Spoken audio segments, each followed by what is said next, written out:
Hello everyone, welcome to my channel. कैसे हैं आप सब? उम्मीद है आप सब बहुत अच्छे होंगे, मस्त होंगे। इसके पहले मैंने आपको सेल के 2 पार्ट जो एमसीक्यू मैंने 2 करा दिए हैं। ये तीसरा पार्ट है जो लास्ट पार्ट होगा। तीनों पार्ट को मिलाकर मैंने लगभग आपको 150 क्वेश्चन मैंने आज मिलाकर पूरा कवर हो जाएंगे। और इससे ज़्यादा आपको क्वेश्चन नहीं देखने को मिलेगा और इससे बाहर कुछ आता भी नहीं है। मैंने हर टाइप के क्वेश्चन यहाँ पर पूरे पुटअप किए हैं।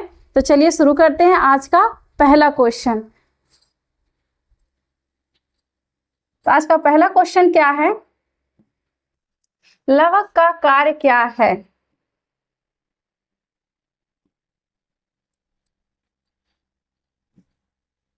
एक मिनट। लवक का कार्य क्या है? लवक क्या है? प्लास्टिड।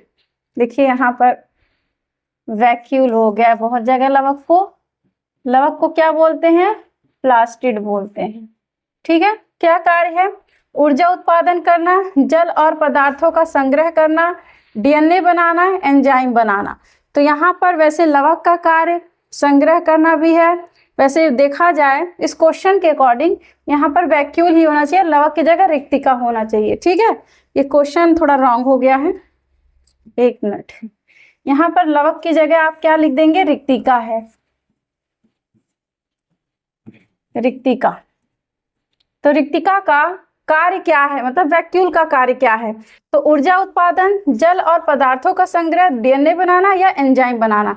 तो वैक्यूल क्या करता है? जल और पदार्थों का संग्रह करता है। वैक्यूल आप जान रहे हैं, मान लीजिए ये सेल है और इस प्लांट सेल की अगर बात करें तो प्लांट सेल में आप देखेंगे बहुत बड़ी यहाँ पर आपको वैक्यूल मतलब रिक्तिका दिखाई देती है। और इस प्लांट में इसका काम क्या होता है? ये जल और क्या करेगी? पदार्थों का, मतलब जो भी फूड मटेरियल है या सबस्टेंस है उनका क्या करेगा? स्टोरेज करने का काम करता है। अगले क्वेश्चन पे चलते हैं। लवक किसमें बड़ा और स्पष्ट होता है? देखिए यहाँ पर ये इंग्लिश क्वेश्चन सही है। Vacuole is large and distinct in, क्योंकि यहाँ पे लवक की जगह रिक्तिका। ये लग रहा है मिस्टेक हो गया है, हिंदी में थोड़ा सा मिस्टेक हो गया। लवक की जगह क्या होगा? रिक्तिका होगा। तो रिक्तिका की बात कर रहा है कि किसमें बड़ा और अस्पष्ट होगा। तो मैंने आपको बताया था रिक्तिका आप प्लांट सेल में देखेंगे बहुत बड़ी और साफ दिखाई देती है। तो ऑप्शन है पशु कोशिका में, पादप कोशिका, बैक्टीरिया या वायरस। तो किसमें दिखाई देती है? पादप कोशिका में। अगले क्वेश्चन पे चलते हैं। नेक्स्ट है पशु कोशिका में लवक कैसा होता है? देखिए यहाँ भी लवक को, ये लवक नहीं, जहां भी लवक एक बात जान लीजिएगा, ये क्या होगा? रिक्तिका। रिक्तिका मतलब vacuole. Vacuole in animal cell is कैसा होगा? बड़ा होगा, छोटा होगा, अनुपस्थित या बहुत विशाल होगा। तो जानवर में मतलब पशुओं में कैसा होता है?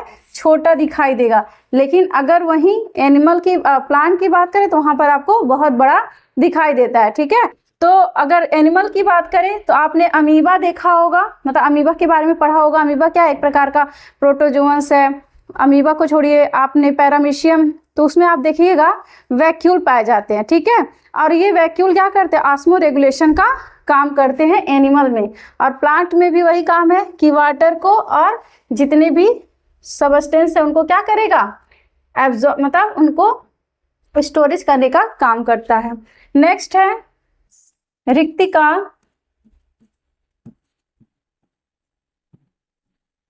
किससे घिरा होता है? वैक्यूल इज सराउंडेड बाई कोशिका झिल्ली से, टोनोप्लास्ट, न्यूक्लियस या राइबोसोम। तो ये जो आपका रिक्तिका होता है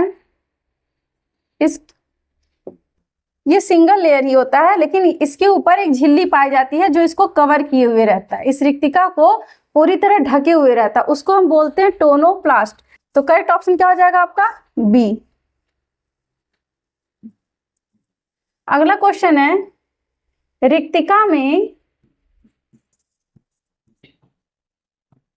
रिक्तिका में कौन सा द्रव भरा होता है? तो कौन सा द्रव? Which fluid is found in vacuole? तो साइटोप्लाज्म, सेल सैप, एटीपी या क्लोरोफिल। तो क्या भरा होता है? सेल सैप भरा होता है। तो करेक्ट ऑप्शन क्या हो जाएगा? बी। नेक्स्ट क्वेश्चन है, अवर्णी लवक किस कार्य में भाग नहीं लेता? अवर्णी लवक की बात करा, क्योंकि देखिए लवक मैंने आपको 3 तरह के बताए थे, एक आपके होते हैं हरित लवक, दूसरा वर्णी, तीसरा अवर्णी। तो जो हरित लवक है वो फोटोसिंथेसिस और हरे कलर के लिए रिस्पॉन्सिबल होते हैं। जो वर्णी लवक हैं, जितने भी कलर आप देखते हैं पौधों में, जितने भी कलर दिखाई देते हैं, जैसे लाल हो गया, पीला हो गया, फ्रूट कलर हो गया, पंखुड़ियों का कलर हो गया, वो क्रोमोप्लास्ट उसके लिए रिस्पॉन्सिबल होता है, बस हरे कलर को छोड़ के। और वहीं अवर्णी लवक क्या है, इसमें कोई भी कलर नहीं पाया जाता है। तो ये क्या करता है, ये सिर्फ और सिर्फ स्टोरेज का काम करता है। तो ये क्या करेगा, अपशिष्ट का संग्रह कर सकता है, जल संतुलन भी कर सकता है, आकार बनाए रखता है। क्या नहीं करेगा, प्रकाश संश्लेषण नहीं करेगा। प्रकाश संश्लेषण कौन करेगा, क्लोरोप्लास्ट, मतलब प्लास्टिड का जो क्लोरोप्लास्ट वाला पोर्शन है वही वो करेगा। तो करेक्ट ऑप्शन क्या हो जाएगा, सी। यहाँ पर वैक्यूल हो गया है, तो इसके लिए यहाँ पर आप क्या लिख देंगे, यहाँ पर आपका हो जाएगा ल्यूकोप्लास्ट। टाइपिंग में मिस्टेक हो गया लग रहा है, यहाँ पर होगा leucoplast does not help in. अगर सिर्फ प्लास्टिड आता तब तो आप वहाँ पे फोटोसिंथेसिस लगा सकते हैं, मतलब फोटोसिंथेसिस कर सकता है, लेकिन यहाँ पे पर्टिकुलर ल्यूकोप्लास्ट को पूछा है तो वो फोटोसिंथेसिस नहीं करेगा। अगला काम है, अगला देखिएगा क्वेश्चन, रिक्तिका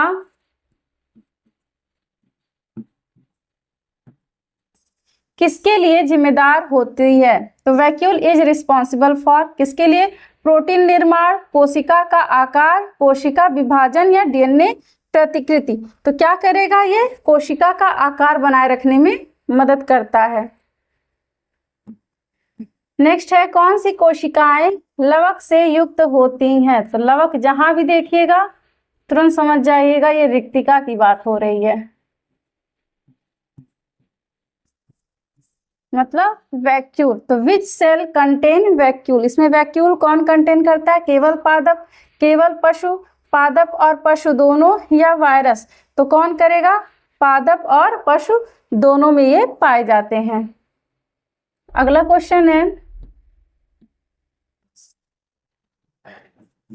हर जगह लिखना पड़ रहा है, रिक्तिका के बिना कोशिका में क्या समस्या होती है? अगर मान लीजिए कोशिका में, सेल में रिक्तिका ना हो, वैक्यूल ना हो, तो क्या समस्या होगी, क्या होगी, डीएनए निर्माण, मतलब डीएनए का निर्माण नहीं होगा या ऊर्जा उत्पादन नहीं होगा। तब देखिए डीएनए के लिए तो भाई न्यूक्लियस की जरूरत है, केंद्रक की है, तो इससे उसका कोई लेना देना नहीं है। ऊर्जा उत्पादन में माइटोकॉन्ड्रिया हेल्प करेगा, उसका भी कोई लेना देना नहीं है। तो क्या करेगा, जल संग्रह नहीं होगा। तो किसमें समस्या होगी, जल संग्रह में, क्योंकि प्रोटीन बनाने के लिए तो राइबोसोम ऑलरेडी बैठे हुए हैं एंडोप्लाज्मिक रेटिकुलम पर, ठीक है। तो करेक्ट ऑप्शन आपका क्या हो जाएगा, सी। क्या दिक्कत होगी, अगर रिक्तिका नहीं होगी तो जल का संग्रह कौन करेगा, तो इसीलिए करेक्ट ऑप्शन हो जाएगा सी। अगले क्वेश्चन पे चलते हैं। नेक्स्ट है, रिक्तिका की दीवार को क्या कहते हैं? रिक्तिका की दीवार मतलब वही जो रिक्तिका को घेरे हुए जो झिल्ली है उनको हम क्या नाम देते हैं? तो उनको हम बोलते हैं क्या, टोनोप्लास्ट। तो करेक्ट ऑप्शन क्या हो जाएगा, सी। अगला क्वेश्चन है, राइबोसोम का कार्य क्या है? अब राइबोसोम का क्या कार्य, ऊर्जा उत्पादन, ये तो किसका काम है, माइटोकॉन्ड्रिया का। प्रोटीन संश्लेषण, प्रोटीन संश्लेषण किसका काम होता है, ये होता है आपके राइबोसोम का। अपशिष्ट निष्कासन, ये सब तो हो गए आपके लाइसोसोम हो गए, ठीक है। फिर आरएनए संश्लेषण, ये सब न्यूक्लियस के पार्ट हैं। तो करेक्ट ऑप्शन क्या हो जाएगा आपका, बी। राइबोसोम क्या करेगा, प्रोटीन संश्लेषण, मतलब प्रोटीन सिंथेसिस में हेल्प करेगा। राइबोसोम कहाँ पाए जाते हैं, कहाँ पाए जाएंगे, केवल एंडोप्लाज्मिक रेटिकुलम पर, या एंडोप्लाज्मिक रेटिकुलम और साइटोप्लाज्म दोनों में, या केवल न्यूक्लियस में, या केवल कोशिका झिल्ली पर? तो देखिए बात करें अगर राइबोसोम की, तो आप सेल में देखेंगे, सेल में देखेंगे, मान लीजिए ये बीच में आपका न्यूक्लियस है, ठीक है, ये क्या है, ये सेल है और ये न्यूक्लियस है, और इसी न्यूक्लियस के मेम्ब्रेन से, मतलब इसकी झिल्ली से, न्यूक्लियर के झिल्ली से, तो यहाँ पे एंडोप्लाज्मिक रेटिकुलम आपको अटैच दिखाई देते हैं। और इसी एंडोप्लाज्मिक रेटिकुलम, ये दो प्रकार के होते हैं, आप जान रहे, एक रफ होता है, एक स्मूथ होता है, ठीक है। तो जो रफ एंडोप्लाज्मिक रेटिकुलम होता है उस वाले पोर्शन से कुछ राइबोसोम इसमें भी अटैच आपको दिखाई देंगे, ठीक है, इसलिए रफ एंडोप्लाज्मिक रेटिकुलम कहलाते हैं। और कुछ आपको दिखाई देंगे फ्री, मतलब इस साइटो, क्योंकि ये बीच वाला पोर्शन क्या है सेल के, ये सब क्या है, ये सब जो लिक्विड भरा हुआ है उसको बोलते हैं साइटोप्लाज्म। तो कुछ आपको इस साइटोप्लाज्म में आपको राइबोसोम दिखाई देंगे, ठीक है, मतलब ये दोनों जगह आपको उपस्थित दिखाई देते हैं। तो इसीलिए करेक्ट ऑप्शन क्या हो जाएगा, बी, एंडोप्लाज्मिक रेटिकुलम और साइटोप्लाज्म दोनों में ये प्रेजेंट होते हैं। तो करेक्ट ऑप्शन क्या हो जाएगा, बी। अगले क्वेश्चन पे चलते हैं।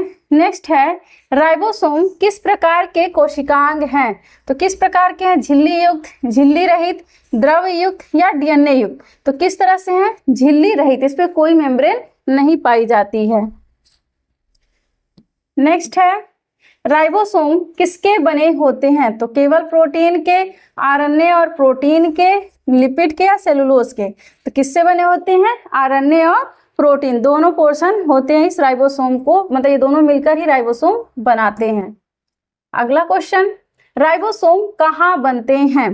तो अब देखिए राइबोसोम कहाँ बनते हैं, तो ऑप्शन है न्यूक्लियोलस में। अब देखिए अगर बात करें न्यूक्लियोलस की, तो आप देखिए यहाँ पे ये हमारी हो गई, ये क्या है, ये सेल हो गए, ठीक है, मतलब इसको बोल देंगे सेल वॉल। और इसका अगला लेयर यहाँ पर आप देखेंगे, ये क्या हो गई, सेल मेम्ब्रेन। अगर प्लांट सेल की बात करें तो प्लांट सेल में ही सिर्फ सेल वॉल पाई जाती है, एनिमल सेल में सेल वॉल एब्सेंट होती है।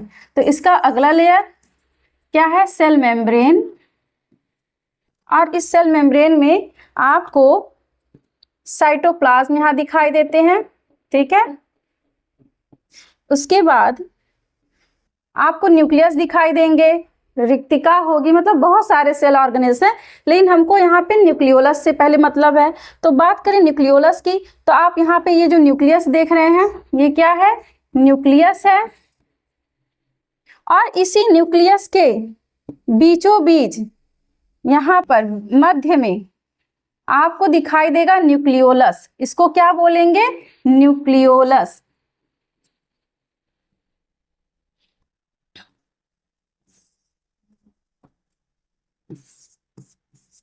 न्यूक्लियोलस देखिए, और इस न्यूक्लियस के ऊपर भी आपको एक मेम्ब्रेन दिखाई देती है जिसको बोलते हैं न्यूक्लियर एनवेलप, और इस न्यूक्लियर एनवेलप में भी आपको न्यूक्लियर पोर दिखाई देते हैं, ठीक है। इतनी चीजें पहले आप देखिए। तो जो बात करें इस न्यूक्लियोलस की, इस यही न्यूक्लियोलस क्या करता है, राइबोसोम का निर्माण करता है। यही न्यूक्लियोलस राइबोसोम बनाने में हेल्प करता है, ठीक है। तो अब क्या हो गया, न्यूक्लियोलस हो गया, ठीक है। फिर एंडोप्लाज्म, अब समझ में आ गया, इसका करेक्ट ऑप्शन क्या हो जाएगा, ए। लेकिन एंडोप्लाज्मिक रेटिकुलम कहाँ उपस्थित होते हैं, एंडोप्लाज्मिक रेटिकुलम जस्ट इसी न्यूक्लियोलस, जो न्यूक्लियर मेम्ब्रेन है, इसी के नीचे आपको एंडोप्लाज्मिक रेटिकुलम भी दिखाई देंगे। ये क्या है, एंडोप्लाज्मिक रेटिकुलम। फिर माइटोकॉन्ड्रिया, आप इसी साइटोप्लाज्म में आप देखेंगे कि आपको कुछ इस प्रकार क्या दिखाई देंगे, माइटोकॉन्ड्रिया। ये क्या है, माइटोकॉन्ड्रिया।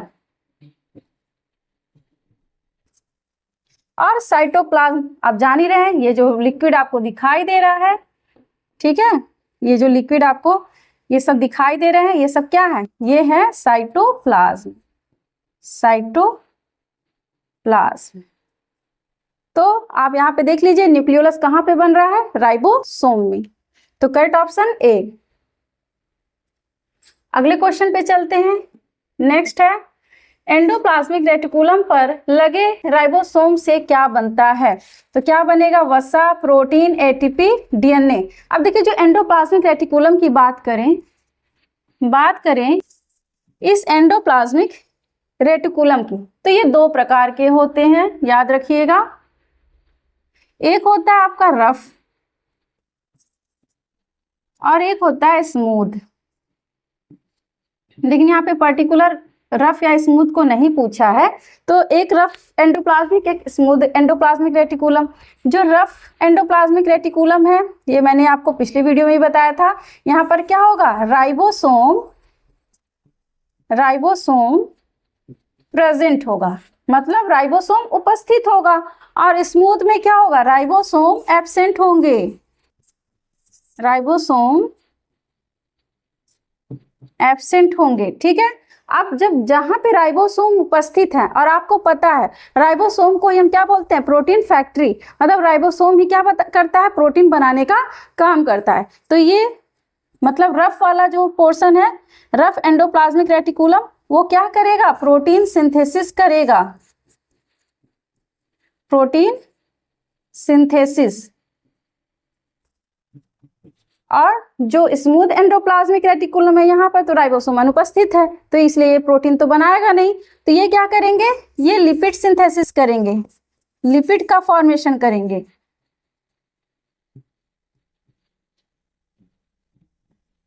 अब यहाँ पे ऑप्शन पे देखिए, ऑप्शन में आपका वसा दिया हुआ है, प्रोटीन दिया है, एटीपी दिया है, डीएनए दिया है। ठीक है, तो ये क्वेश्चन क्या कह रहा है, एंडोप्लाज्मिक रेटिकुलम पर लगे राइबोसोम, याद रखिएगा राइबोसोम लिखा हुआ है, अगर सिर्फ एंडोप्लाज्मिक रेटिकुलम बोलता तब तो ये दोनों ऑप्शन सही हो जाते, लेकिन ये किसकी बात कर रहा है, राइबोसोम लगे हुए, मतलब रफ एंडोप्लाज्मिक, खुरदरी एंडोप्लाज्मिक अंतः प्रद्रव्यी जालिका की बात कर रहा है। तो करेक्ट ऑप्शन क्या हो जाएगा, बी, क्योंकि ये क्या करेगा, प्रोटीन का फॉर्मेशन करेगा। तो इसका करेक्ट ऑप्शन क्या हो जाएगा बेटा, बी। अगले क्वेश्चन पे चलते हैं। नेक्स्ट है, राइबोसोम किस प्रकार की कोशिकाओं में पाए जाते हैं, किसमें, केवल यूकैरियोटिक, केवल प्रोकैरियोटिक, सभी कोशिकाओं में, या केवल पौधों में। तो किसमें पाए जाते हैं, ये सभी कोशिकाओं में पाए जाते हैं, चाहे वो प्रोकैरियोट्स हो चाहे वो यूकैरियोट्स हो। ठीक है, तो अब प्रोकैरियोट यूकैरियोट का क्या चक्कर है, जैसे देखिए ये जो राइबोसोम होते हैं वो क्या होते हैं, दो टाइप के होते हैं, मतलब एक तरह से बात करें अगर प्रोकैरियोट्स में, अगर बात करें प्रोकैरियोट्स में और यूकैरियोट्स,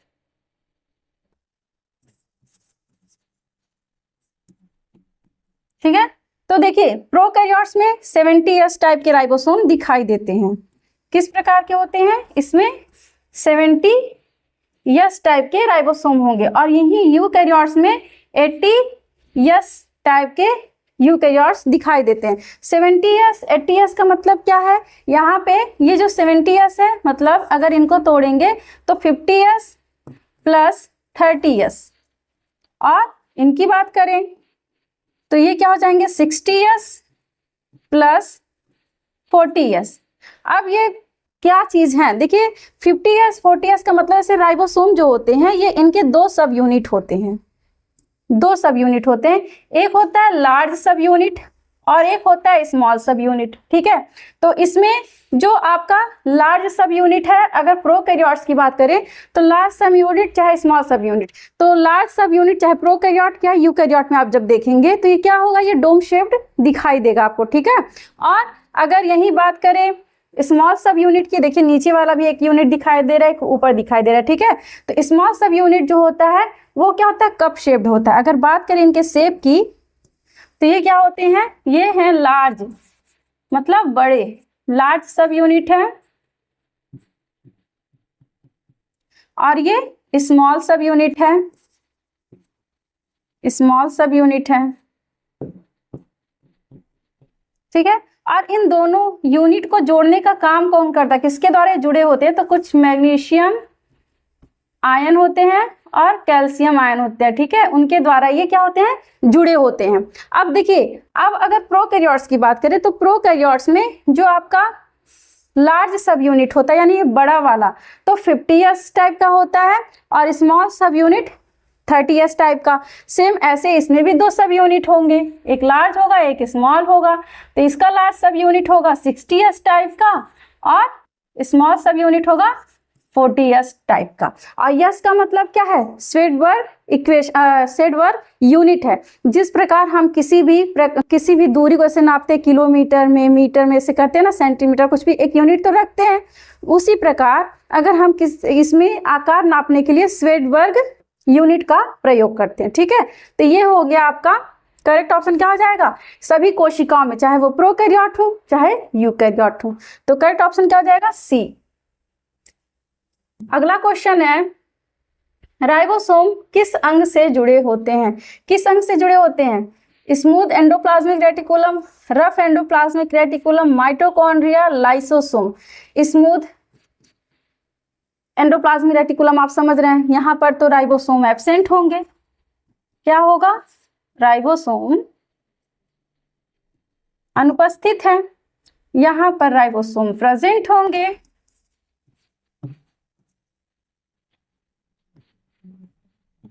ठीक है। माइटोकॉन्ड्रिया ये क्या है? Power house of the cell, power house of the cell. ठीक है। लाइसोसोम इसको क्या बोलते हैं? आत्मघाती थैली। ठीक है, चलिए रहने दीजिए, हो गया आत्मघाती थैली। तो करेक्ट ऑप्शन क्या हो जाएगा इसका? बी। ठीक है, कहां पे लगे हुए रहते हैं? रफ एंडोप्लाज्मिक रेटिकुलम पर। तो करेक्ट ऑप्शन क्या हो जाएगा? बी।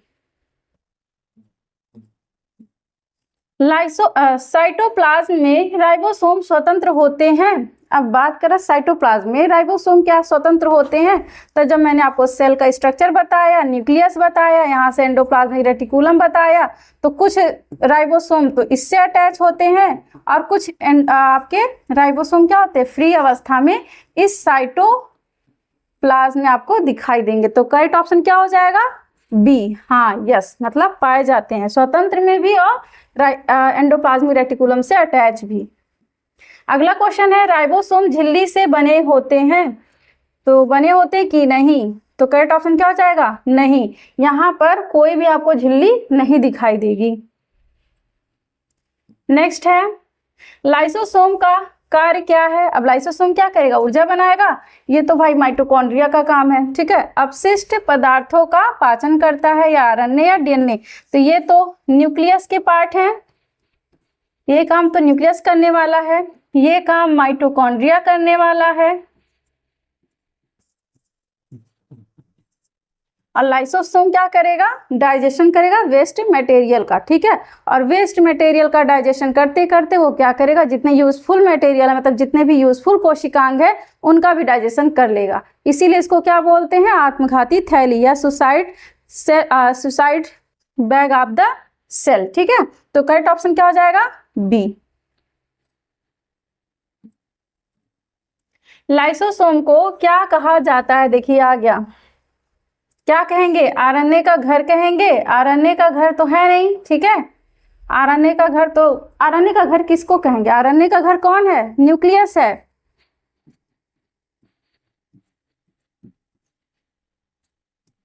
आरएनए हुआ, डीएनए हुआ, इन सब का घर, अगर घर की बात करें तो न्यूक्लियस में ही पाए जाते हैं।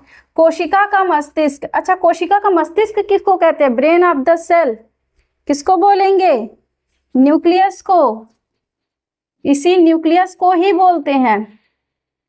ठीक है, और आत्मघाती थैली, सुसाइड बैग और जल संग्रहक, तो ये क्या है? Vacuole.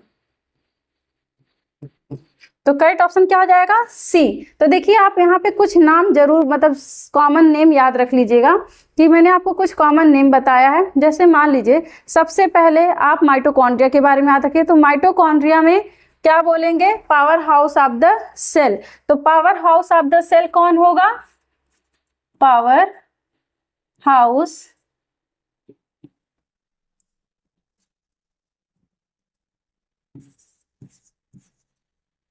Of the cell, of the cell किसको बोलेंगे बच्चा? बताइए, किसको बोलते हैं? माइटोकॉन्ड्रिया को।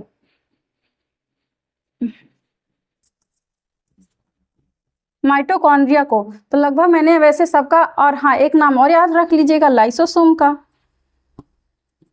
तो क्या होगा? प्रोटीन फैक्ट्री किसको बोलते हैं?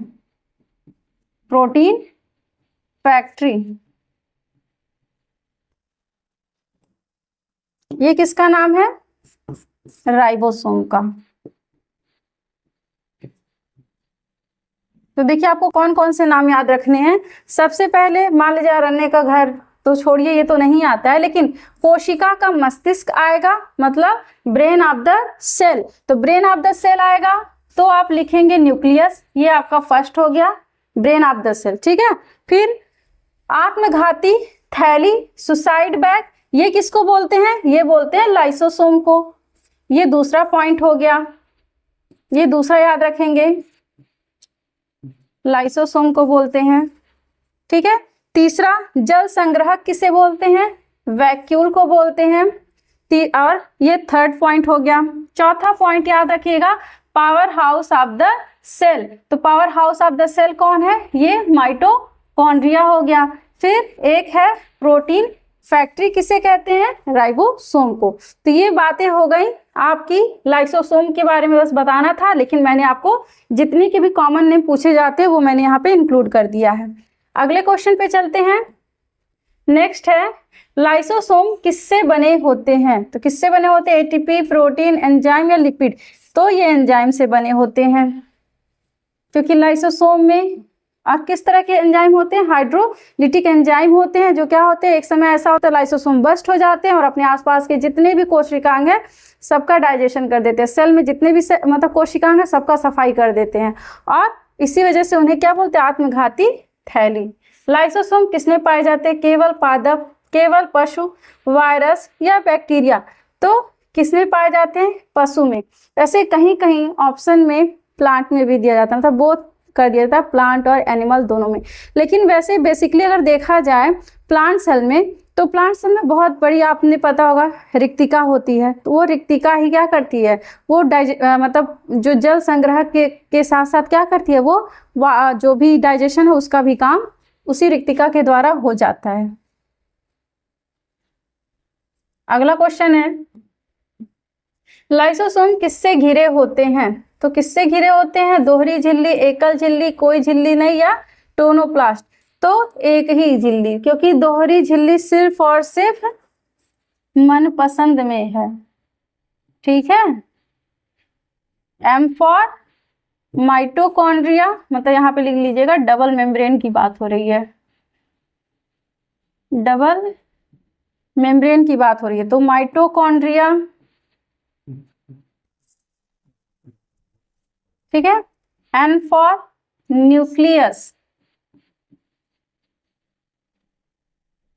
और पी फॉर प्लास्टिड। और प्लास्टिड में भी कौन से प्लास्टिड में? क्लोरोप्लास्ट।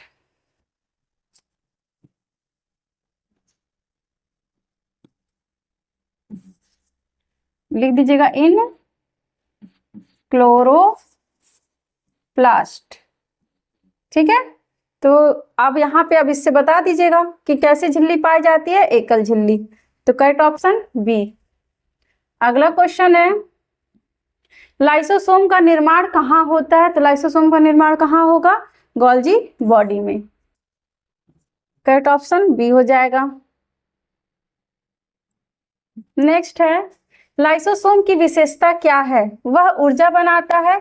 ऊर्जा कौन बनाएगा? माइटोकॉन्ड्रिया। इसीलिए इसको बोलते हैं power house of the cell. क्या होगा? कोशिका का ऊर्जा घर,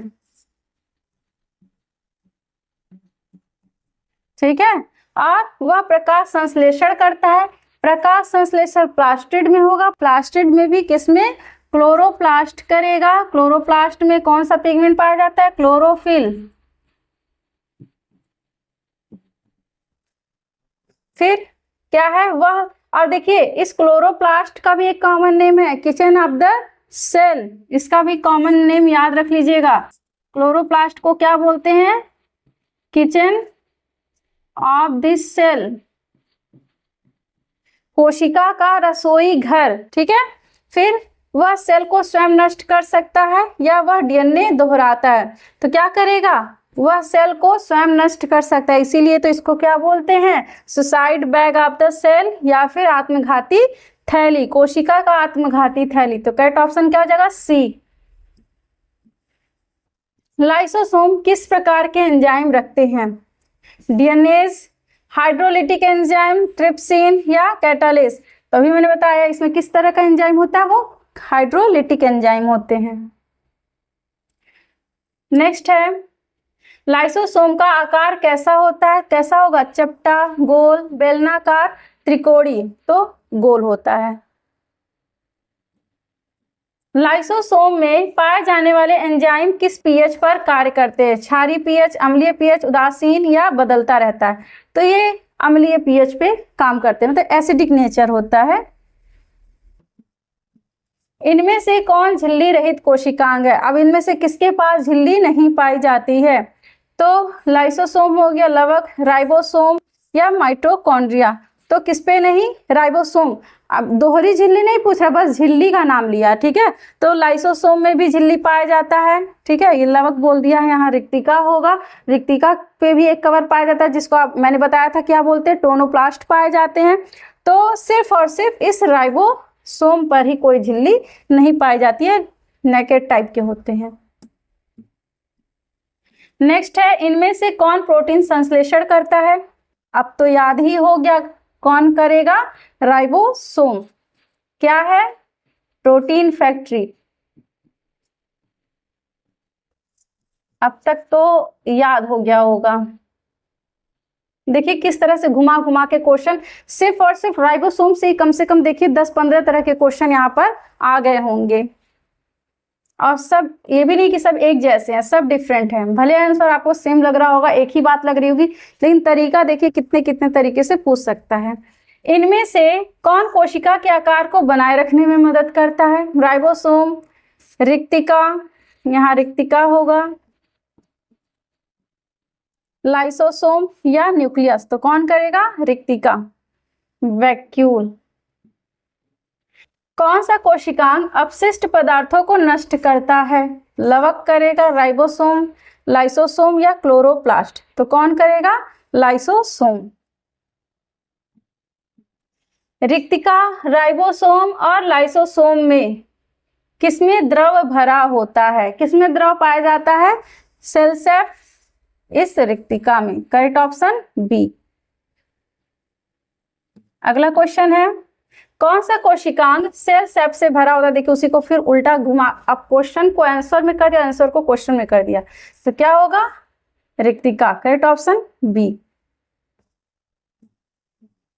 इनमें से किस कोशिकांग में आरएनए और प्रोटीन होते हैं? तो किसमें होते हैं? राइबोसोम, क्योंकि मैंने बताया अभी कि राइबोसोम आरएनए और प्रोटीन से मिलकर बने होते हैं और इसके दो सब यूनिट होते हैं, एक लार्ज और एक स्मॉल होते हैं। लार्ज सब यूनिट जो होता है आपका प्रोकैरियोट्स में 70S टाइप का होगा, और मतलब दोनों सब यूनिट मिला के 70S, जिसमें कि 50 + 30S होंगे, और वहीं यूकैरियोट्स में आप देखेंगे तो 80S टाइप के होते हैं। तो 80S में भी लार्ज सब यूनिट आपका 60S और स्मॉल सब यूनिट 40S आपको दिखाई देगा।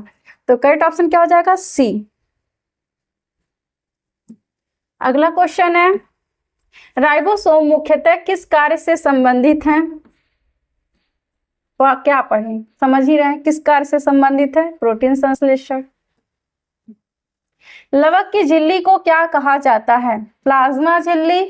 ये लवक की झिल्ली नहीं है, किसकी झिल्ली है? रिक्तिका की। पूरे क्वेश्चन में हमको इस लवक को सही करना पड़ा है, ठीक है। लवक की मतलब किसकी? वैक्यूल की पूछ रहा है, रिक्तिका की पूछ रहा है, तो क्या बोलते हैं? टोनोप्लास्ट। अगला क्वेश्चन है, ये रिपीटेड है, वही क्वेश्चन है, ठीक है। तो आज के लिए बस इतना ही। तो आई होप आपको पूरा जितना भी MCQ मैंने कराया है आपको अच्छे से समझ में आ गया होगा। तो मिलते हैं अगले वीडियो में। धन्यवाद।